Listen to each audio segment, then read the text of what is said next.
Nós tínhamos o Mário Vendramel me contratava para participar das programações das quintas, né? Eu esqueço o nome exato do programa. Você Expresso deve... das Quintas. Expresso das Quintas. É, às 4 horas da tarde. E o Mário pediu uma marchinha. Eu fiz essa, ele gostou, mas gostou na hora e já cuspiu a letra na hora assim também.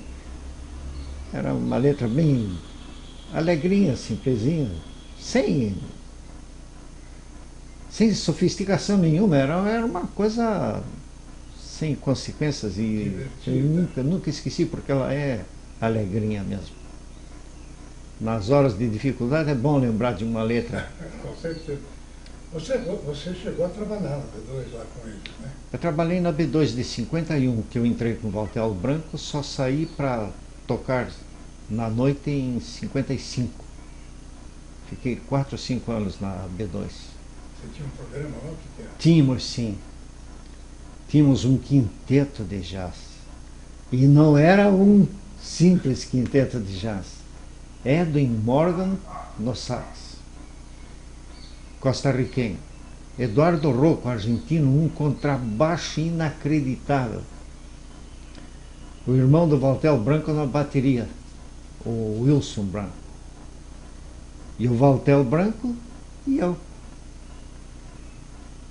Quando o Eduardo Rocco, baixista argentino, ortodoxo no sentido musical, tudo muito perfeito, tudo muito ajustadinho, começou a ouvir aqueles acordes que Nat King Cole tinha gravado e eu tirei uma meia dúzia para mim, ele batizou, ele apelidou nosso conjunto.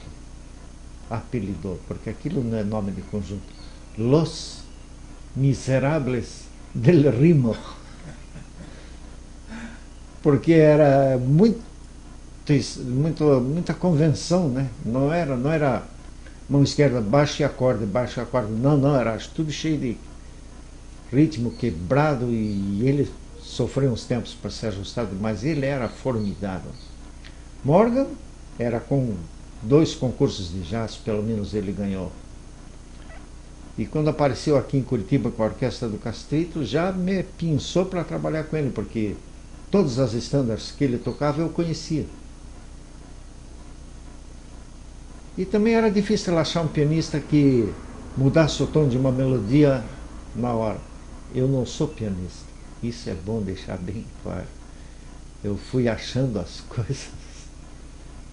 Tive muita sorte, muita sorte. Que horas era o programa de vocês na B2? Era à tarde mesmo, talvez 5 horas mais ou menos. Também fiz alguns programas na PRB2 às 5h30, um piano ao entardecer. Eu fiquei com o Valtel desde 51 até 55, 56 eu acho, na B2. Depois eu fiquei mais encantado de tocar em boate, porque revisava muito, podia variar bastante. PRB2 naqueles anos era inacreditável para os dias de hoje. Ela tinha uma orquestra de câmara, ela tinha um regional espetacular com Janguito e Goulart no acordeon, Arlindo, violão de 6 cordas famoso, criativo, o cara que morreu sem deixar gravado nada, sem depoimento, sem nada. Era um regional perfeitinho. Orquestra de câmara, regional e um quinteto de jazz.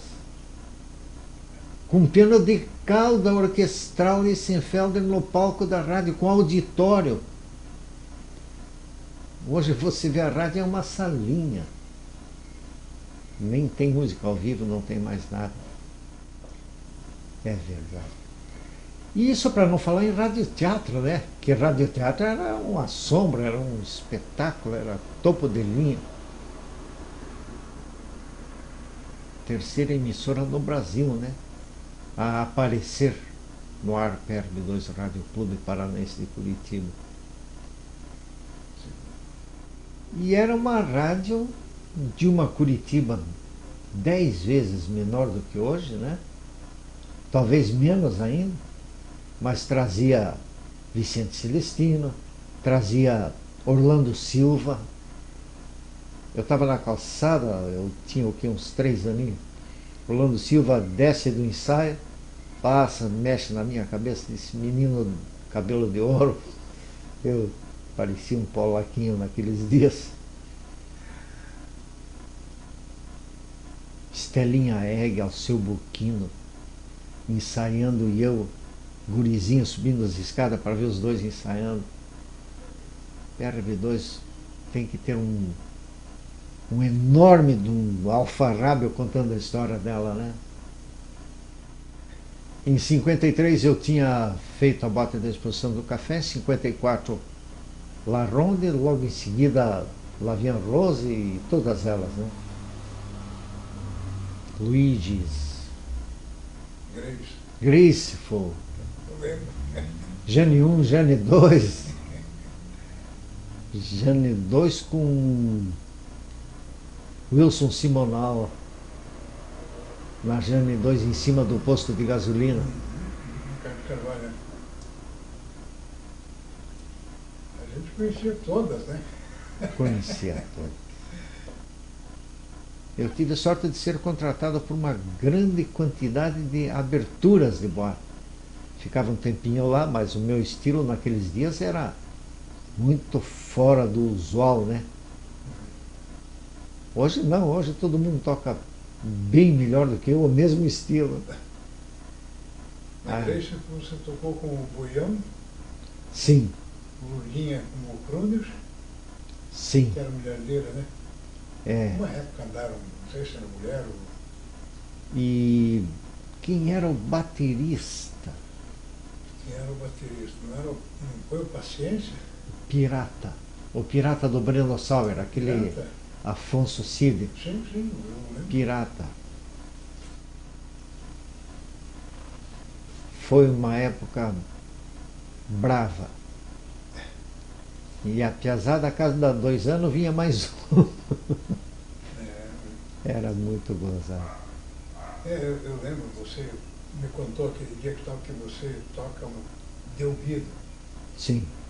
Eu não sei se cheguei a comentar com você uma vez, eu guri, tinha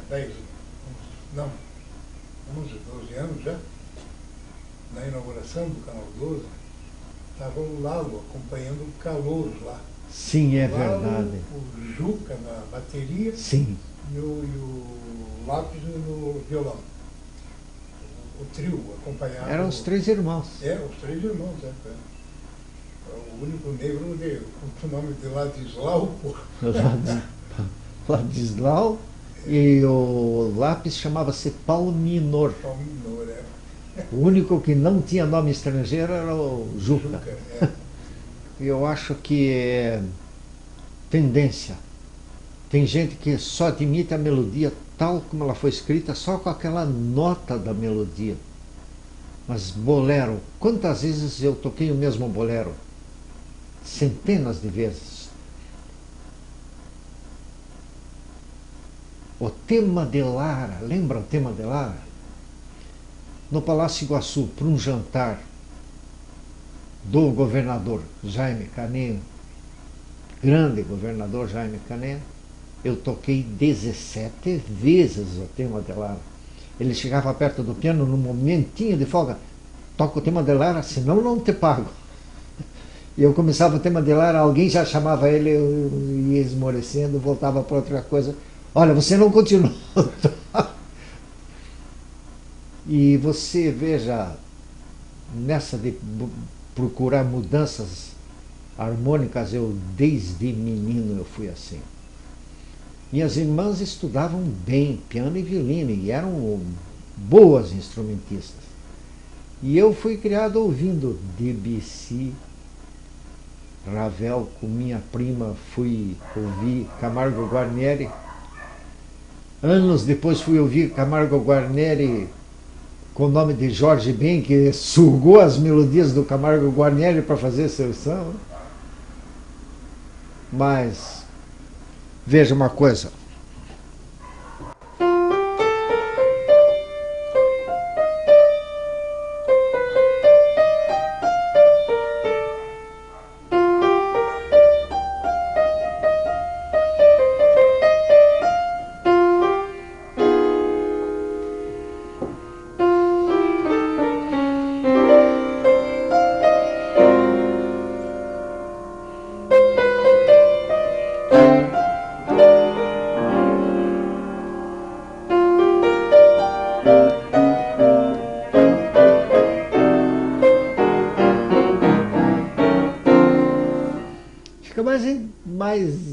Interessante, já que você tem que tocar 1000 vezes a mesma música, vá mudando a roupinha dela, o cenário. Eu gostei disso. Eu não consigo tocar 2 vezes bem igualzinho. Veja se eu estou errado, me corrija. O jazz, como ele apareceu, ele veio porque o negro tinha absorvido uma parte da musicalidade do branco nos templos, nas igrejas daquele tempo. Aquela montagem do blues de 12 compassos, o blues tradicional que eles dizem. Tônica, quinta, quarta e tônica novamente. Ele veio a ser mudado nos anos 40 pelo chamado bebop, que abriu o caminho para aqueles autores que tinham fugido do nazismo e vieram para os Estados Unidos e tinham sequências harmônicas brilhantes, tinham uma harmonia maravilhosa, que também já tinha vindo de outro tempo. O bebop, criado em 1940, aparece na rádio Q-Radio. Você vê Trombology de 1920 e Anthropology de 1947. Há uma semelhança na construção das duas. Mas não vou parar de falar. Eu só defendo a harmonia porque ela permite ao músico ter um trabalho mais elevado e mais relax. Tocar sempre a mesma música do mesmo jeito, do mesmo tom. Você consegue devagar, viajar. Olha, isso até trouxe um presente para você. Provavelmente você tenha, mas de qualquer maneira. Você trouxe o Brasília Tiberê. Nosso... Esse noturno dele aí, esse poema de amor também, porra, tá aqui. Brasília é famoso. E é famoso, mas está jogado, ninguém fala dele, né? Mas por quê? Porque no governo do estado do Paraná, nos últimos 100 anos pelo menos, falta uma Secretaria de Cultura. Não me leve, não fique com raiva. Não. Pode até apagar depois. Não. Mas falta, cara. Mas eu concordo plenamente. É um zero à esquerda. Você quer mais triste constatação, mais dramática do que jamais, em pelo menos 40 anos, ou um pouquinho mais, terem aproveitado o Henrique Zbigniew e o Norton Morozovich? Que é isso, cara? Eles lá fora são aclamados. Henrique ganhou um concurso na Califórnia, no bicentenário do vinho americano. A suíte dele foi escolhida pelo governo americano, cara. E aqui em Curitiba ele não teve uma chance. Ninguém conhece, ninguém sabe. Milton Nascimento gravou Ecos da Montanha, do Henrique. Alguém sabe? Nós sabemos lá de fora, daqui de dentro não sabemos nada. Exatamente. Também nesse concurso do vinho, bicentenário do vinho americano, ele compôs o coral com letra em latim e os temas em latim, e foi muito aclamado, foi muito bem recebido lá. E aqui, voltou para cá como se nada houvesse acontecido. Tem um caso paralelo, não lembro o primeiro nome do pai do César Camargo Mariano. Ele foi primeiro lugar no concurso internacional de Chopin em Berlim, naqueles anos. E me encontrou no Hotel Ouro Verde e disse: "Você toca parecido com meu filho." Eu digo: "Eu nem toco, senhor, mas quem é seu filho?" "César Camargo." "Bom." César, um caso à parte. Aí ele me contou todo o dramático da volta dele para o Brasil e a ignoração, e gostou do termo, ignoração total do que ele fez ou deixou de fazer. Que país é esse, cara? Não sei longe, né? Você também, né? Foi Não, convidado para ir tocar nos Estados Unidos e declinou, né? Sim, eu não podia mesmo. Não podia ou não quis? Não, eu não podia. Quem tem uma filha de 16, uma filha de 11, uma filha de 10, não, 8, um filho de 6, um filho de 4, um filho de 2, fica assim meio de mão amarrada, o seu sai. E depois o contrato foi bem específico, eu tinha que ir para lá e eu só podia chamar a família um ano depois. Ausgeschlossen. Nada disso. Fiquei. Mas quem te convidou? Lembra do Frank Renner da orquestra Suspiros de Espanha? Uhum. Tocamos, ele teve o disco de ouro em Curitiba. Não, como é que chamava a loja dele? 3 lojas de disco ele teve em Curitiba. Dele, não sei. Já vou lembrar. Ele vendia, ele era um excelente, maior baterista de jazz que já pisou aqui, fora o Guarani Nogueira. Esses dois eram topo de linha e ninguém mais chegou perto. Ele foi... Disco, não era rei do disco. Eu já vou lembrar. certo, A musical era do Ínio Lino P. Hércole. O nome dele. Não lembro a loja do Frank, mas eu lembro sim que ele, saindo de Curitiba, mandou me chamar. Com essas, foi para o Canadá. Eu ia tocar na província de Trois-Rivières, no Quebec. Por 3 meses eu ficava só na loja de órgãos, onde eu ia trabalhar como técnico de manutenção. Com 3 meses eu subia para a loja para demonstração dos órgãos. E depois de 1 ano eu podia trabalhar no Hotel Ambassador, em Trois-Rivières. E o Elcio Milito, do Tambatril, em conversa com o Guarani, disse: então, Guarani, se você acha que o Gebrando dá conta, diga para ele vir, ele fica hospedado no meu apartamento, porque o Luiz Essa está saindo. Eu não tive coragem, mas nem pensar em substituir o monstro do Luiz Essa.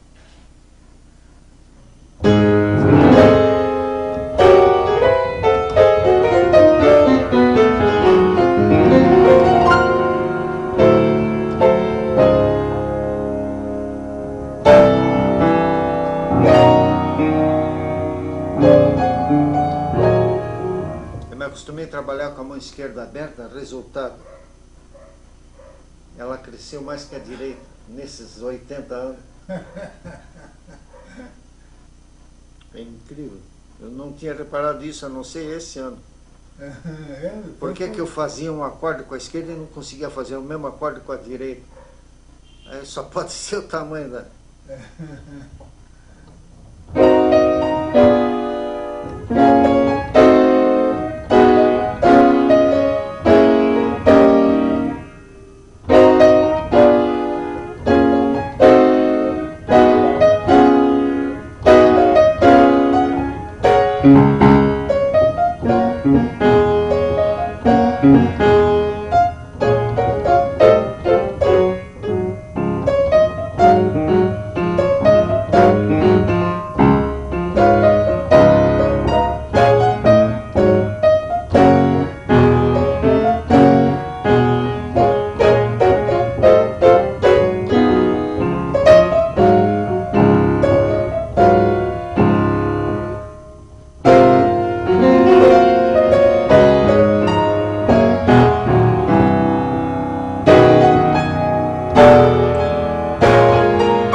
Eu compus uma canção para uma garotinha de 10 anos.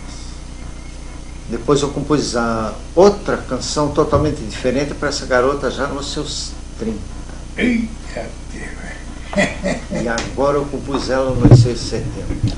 Olha! 3 canções para a mesma pessoa tendo em vista idades diferentes.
Passam os anos, veja como ela ficou.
Sem compromisso de fazer perfeito, só para te mostrar como dá para enxergar a mesma situação de várias maneiras, né? Sim.